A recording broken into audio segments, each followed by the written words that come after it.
Olá, pessoal, tudo bem? Espero que vocês estejam bem. Sejam bem-vindos a mais uma aula do Home Bio. Antes da gente começar, eu vou me apresentar. Eu sou a Caroline Milheiro, meu apelido na faculdade é Copacabana, mas podem me chamar de Carol. Eu sou graduanda do 5º ano de Biologia, né, na modalidade Bacharel e Licenciatura, pela Unesp, no campus de Ilha Solteira. Para vocês estarem aqui nesse vídeo é porque vocês já sabem o tema que a gente vai trabalhar hoje na aula, né? Que vai ser os conceitos básicos de genética e primeira lei de Mendel. É algo muito importante na ciência, na biologia e muito interessante também. Eu tenho certeza que vocês vão gostar. Então, o sumário aqui, rapidinho, só para ver o que a gente vai abordar, né? Basicamente, na nossa aula de hoje. Então, os conceitos básicos e iniciais para vocês entenderem um pouco antes da gente já adentrar nessa primeira lei de Mendel de fato, né? É importante que vocês saibam antes alguns conceitos para vocês conseguirem entender melhor. Então, eu vou falar também um breve histórico da genética para vocês também entenderem como que surgiu essa ideia, esse Mendel, quem é esse cara, tudo mais. Então, a gente vai falar um pouco sobre isso também, mas bem por cima. E aí, de fato, entrar na primeira lei de Mendel, que vou explicar um pouquinho melhor para vocês mais para frente. Vamos lá, então. Bom, começar, né, os conceitos básicos. Isso aqui é uma matéria de genética, né, dentro da biologia. E aí, quando a gente fala genética, né, pensa essa palavra, o que é genética? Então, a genética, ela é considerada como a ciência que estuda a hereditariedade, a estrutura e função e a variação dos seres vivos. Nossa, não entendi nada. O que é hereditariedade? A hereditariedade nada mais é do que a transmissão das características dos seres vivos entre gerações, ou seja, de pai para filho, sabe? No caso do ser humano, a transmissão de características hereditárias é conseguida graças à fusão de gametas. Aí a gente tem o gameta masculino, que é o espermatozoide, e o gameta feminino, que é o ovócito secundário. Cada um tem 23 cromossomos. E quando ocorre a fusão dos dois, né, 23 cromossomos do pai se juntam com os 23 cromossomos da mãe, eles passam a compor um conjunto cromossômico naquela nova célula. Nossa, beleza, Carol. Tá falando, mas ainda não entendi. O que é esse tal de cromossomo que você tá falando? A gente está vendo aqui que o cromossomo ele é uma sequência de DNA condensada que pode ser autossômico ou sexual. Então, como eu comentei novamente, né, o cromossomo ele fica localizado dentro do núcleo da célula e é lá que está todas as nossas características e informações genéticas. A gente pode ver aqui na nossa imagem, né, aqui o núcleo da célula e aí dentro do núcleo tem o cromossomo. E aí mais para frente a gente vai ver o que é esse aqui, né? Então, como eu falei, os cromossomos eles podem ser autossômico ou sexual. O que é um cromossomo autossômico? É quando ele independe do sexo. Ah, mas como assim? É igual tanto para homem quanto para mulher. São características que vai ter em ambos os sexos, tanto masculino quanto feminino. Já o cromossomo sexual é aquele que só vai ter na mulher ou no homem, no caso. Então, tem esses dois tipos de cromossomos. Além disso, tem os cromossomos homólogos, que são cromossomos iguais. Então, assim, se eu mostro dois cromossomos e falo que eles são cromossomos homólogos, quer dizer que eles são iguais em tamanho, posição do centrômero e sequência gênica.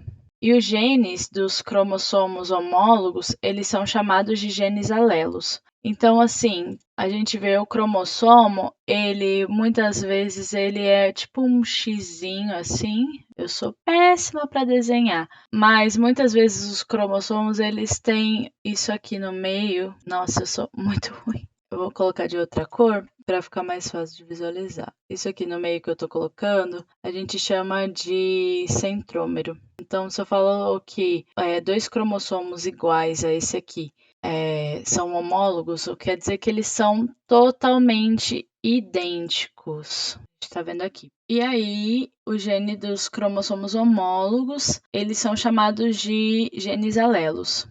Beleza, mas o que é o gene? Igual eu falei, o gene, ele é o fragmento de DNA codificante. Ou seja, é um pedaço do DNA que, ao todo, forma o cromossomo. Então, peraí, vamos recapitular. O cromossomo está onde? Está dentro da célula e dentro do núcleo, principalmente, né? Está dentro do núcleo o cromossomo. Lá que guarda as nossas características e informações gênicas. Aí, a partir dele, né, desse cromossomo, ele nada mais é uma fita de DNA, né? A gente pode ver. E aí, nessa fita de DNA, se a gente pega um pedaço dessa fita, vai sair o gene. Será que ficou claro? Eu espero que tenha ficado claro para vocês. Se não ficou, vocês podem comentar aqui embaixo se tiver alguma dúvida. Então, recapitulando aqui, o cromossomo, ele fica dentro do núcleo da célula e ele é uma sequência de DNA condensado. E o gene é um pedaço da fita toda de DNA, só um pedacinho. Então, um fragmento que ao todo vai formar o cromossomo, beleza? A outra palavra, outro conceito que a gente deve saber bem é o genótipo. O que é? O genótipo é o par de genes, um par de genes que forma as nossas características. Ele é formado por um par de genes porque um gene vem do pai e outro da mãe. E a partir disso vai formar a característica que você vai ter. E aí, nesses genótipos, a gente pode ter o gene dominante ou o gene recessivo. Então, vamos ver o que é esses dois. Bom, o gene dominante, ele determina uma característica hereditária, mesmo quando em dose simples no genótipo. Ou seja, basta aparecer uma vez esse gene na característica que ela vai se prevalecer. Ela é representada pela letra maiúscula. Então, basta aparecer uma vez a característica, esse gene aí que domina, que aí ela vai permanecer nisso. Já o gene recessivo, ele determina características somente em dose duplas no genótipo. Então, assim, a gente viu que o gene dominante, ele aparece em dose simples. Basta ele aparecer uma vez que ele vai dominar. Não importa se o outro tiver um outro gene dominante ou se tiver um outro gene recessivo. Já o recessivo, a característica só vai aparecer se ele tiver em dose dupla, ou seja, se for dois azinhos, né? Porque a gente está vendo aqui que o gene recessivo, ele é representado por uma letra minúscula. Pode ser A, pode ser B, C, V, enfim.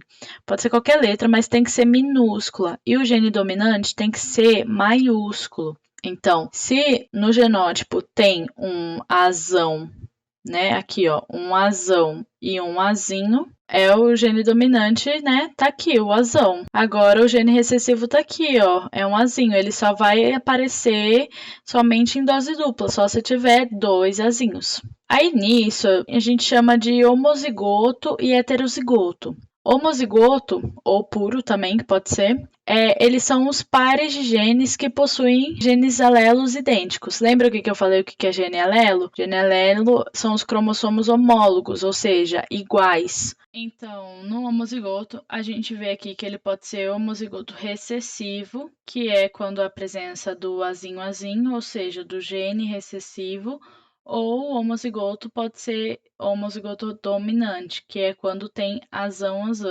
onde só tem os genes dominantes. Então, neste caso, também tem o heterozigoto ou híbrido, que são os pares de alelos distintos que determinam tal característica. Então, nesse caso, o heterozigoto ele automaticamente será dominante, porque basta aparecer um gene dominante que ele inibe o recessivo, e porque precisa de uma letra maiúscula e minúscula. Então, aqui a gente vê que no heterozigoto tem um azão, um azinho. No heterozigoto tem que ter uma letra diferente da outra, uma letra grande ou uma letra pequena. E ele vai ser dominante automaticamente, porque o gene dominante vai estar aqui, então ele vai inibir o gene recessivo. Além disso, tem essa palavra aqui, fenótipo, que é a expressão dos genes, ou seja, é o conjunto das características que vemos nos seres vivos. Ele determina a aparência do indivíduo,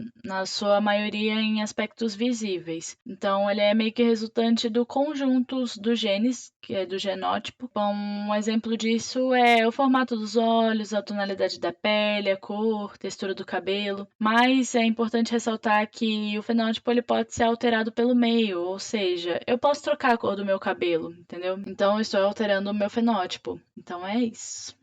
Falando um pouquinho agora, um breve histórico da genética, rapidinho. Na genética, esse moço que está aqui na foto, eu não sei pronunciar o nome dele, ele foi a primeira pessoa a usar o termo genética. No seu livro, ele descreveu várias regras sobre herança genética e foi o primeiro a descrever sobre os princípios básicos da mutação. Mas quem é considerado o pai da genética mesmo é o Gregor Mendel. Ele foi um monge agostiniano, bastante conhecido no século XIX por conta dos seus trabalhos envolvidos com ervilhas. Ele veio de uma família pobre, entrou para um mosteiro para ser monge e lá ele teve acesso a muito conhecimento. Então ele fez trabalhos investigando a questão da hereditariedade e escolheu as ervilhas por já conhecer a espécie, pelo fato dele saber que era de fácil cultivo. Também ele tinha um ciclo de vida curto, gerava muitos descendentes e características externas. Ou seja, aqui eu coloquei a foto das características estudadas por Mendel. Ele viu que nas ervilhas elas podiam ter duas formas diferentes, ou seja, a forma da semente podia ser lisa ou rugosa, a cor da semente podia ser amarela ou verde, a casca cinza ou branca, a forma da vagem. Então, ele estudou todas essas 7 características e viu que a ervilha seria a melhor espécie para fazer o estudo que ele queria. A partir disso veio a primeira lei de Mendel, que também pode ser chamada como lei da segregação dos fatores. Então, essa lei da segregação dos fatores, ou seja, da separação dos genes, onde toda característica é determinada por um par de fatores, que é genes. Mendel chamava os genes de fatores, tá? Então, toda vez que vocês verem fatores assim relacionado ao assunto, quer dizer genes, porque o Mendel chamava assim antes. Então, por que esse nome? Porque um par vem do pai, um par do gene vem do pai e um par do gene vem da mãe. E a característica é desenvolvida a partir destes dois. Então, a primeira característica que o Mendel estudou foi a textura das sementes. Então, ele queria saber quem dominava quem. Para isso, ele pegou duas plantas de texturas diferentes, duas ervilhas de texturas diferentes. Lembra que a gente viu que tinha várias características? Então, ele pegou a questão da textura para estudar. E aí, ele deixou essas plantas se autofecundarem. Então, ele deixou essas plantas se autofecundarem. Ele viu que a que tinha semente lisa, ela só gerava descendentes com semente lisos. E a rugosa só gerava descendentes com semente rugosa. Então, o que ele fez? Ele pegou e cruzou uma planta com a outra. Abriu uma das plantas, né? Por exemplo, ele pegou a planta aqui de semente lisa, abriu ela e cortou a parte masculina. Para quem não lembra, essa planta, a ervilha no caso, ela é hermafrodita, ela tem a parte tanto masculina quanto feminina. Por isso que ela conseguia se autofecundar, entendeu? Então, nesse caso, o Mendel pegou e cortou a parte masculina da ervilha que tinha semente lisa. Deixou ela só feminina. Então ele pegou a parte masculina da rugosa e com um pincel passou na parte feminina da lisa. Ou seja, ele pegou os genes da rugosa, né, e passou aqui na lisa. E aí ele deixou cruzar, né? A gente chama isso aqui na lei de Mendel de P, que é a geração parental, que é a geração pura, né?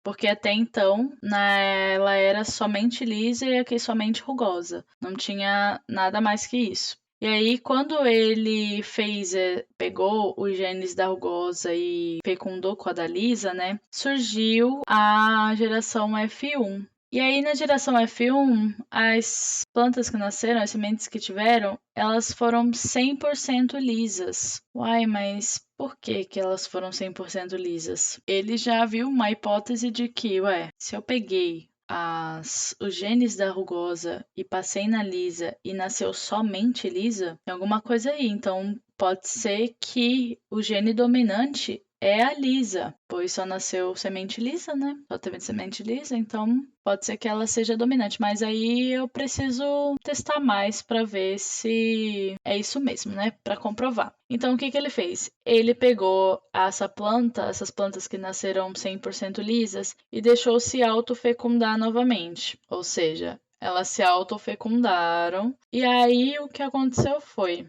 na geração F2, nasceu 3 sementes lisas e uma rugosa. Ou seja, a gente viu que, nesse caso, o gene da semente rugosa tá ali presente. Ele só não apareceu na primeira geração, mas a gente viu aqui na segunda que ele tá presente sim. Então, qual foi as hipóteses dele que ele fez, né? Que um par de gene determina a característica. Então, ele falou que L para lisa e R para rugosa. Então, vamos chamar de as sementes lisas de L e as sementes rugosas de R. E aí tem o gene dominante, que é o Lzão, né? Porque lembra que eu comentei que o gene dominante sempre tem que ser pela letra maiúscula? E o gene recessivo, né, que é da rugosa, que é o Rzinho. E aí ele viu também que é na formação dos gametas que os genes se separam.